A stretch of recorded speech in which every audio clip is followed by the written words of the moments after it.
তুমি যে বার্তাটি শুনতে পাচ্ছ, এই বার্তাটি ইউনিভার্স তোমাকে পাঠিয়েছে। হ্যাঁ আমার প্রিয় সন্তান, এই বার্তাটি ইউনিভার্স তোমাকে পাঠিয়েছে, কারণ এই বার্তাটি শোনার তুমি একজন যোগ্য ব্যক্তি।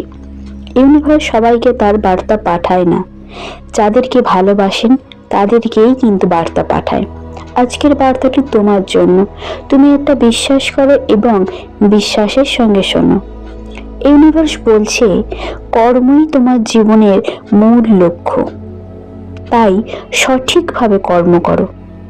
যে কর্মটা তুমি করবে সেই কর্মটার মধ্যে যেন তোমার পূর্ণ বিশ্বাস থাকে এবং কোনো অহংকার না থাকে।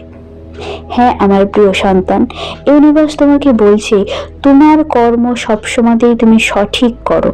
কে তোমাকে কি বললো, কে তোমাকে কি করলো না তা বলে তুমি তোমার কর্ম থেকে বেরিয়ে এসো না। তুমি সকলকেই ভালোবাসো, স্নেহ করো এবং তাদের সঙ্গে একত্রিত হয়েই থাকো।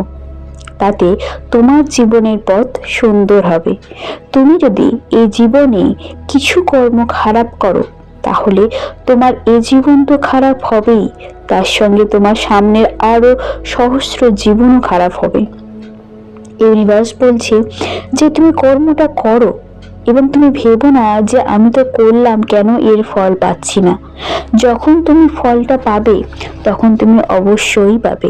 শুধু তার জন্য তোমাকে ইউনিভার্সের উপর বিশ্বাস রাখতে হবে। হ্যাঁ আমার প্রিয় সন্তান, তুমি তোমার মা বাবা পরিবার পরিজনের সকলকে স্নেহ করো ও ভালোবেসো। সমস্ত রকমের দায়িত্ব কর্তব্য পালন করো, তাদেরকে কিন্তু কোনোভাবে অবহেলা করো না, তাহলে তোমার জীবন কিন্তু সুন্দরভাবে যাবে না। কারণ তাদের চোখের জল তোমার জীবনে অনেক বড় বাধা হয়ে আসবে। যারা তোমাকে জন্ম দিল, ছোট থেকে বড় করলো, তাদেরকেই যদি তুমি বড় হবার পর অবহেলা করো, সেটা কি সঠিক কর্ম? একেবারেই নয়। সঠিক কর্ম তাদের সঙ্গে থাকা, তাদেরকেই ভালোবাসা। হ্যাঁ সন্তান, তুমি কর্ম ভালো করো এবং তোমার চারপাশে ইউনিভার্স আছে। ইউনিভার্স সবসময় তোমাকে নোটিশ করছে তুমি কি কর্ম করছো। ইউনিভার্সকে বিশ্বাস রাখো, ইউনিভার্সকেই ভরসা রাখো এবং তুমি তোমার সঠিক কর্ম করে যাও। তোমার জীবন সুন্দর হবে। ভালো থেকো।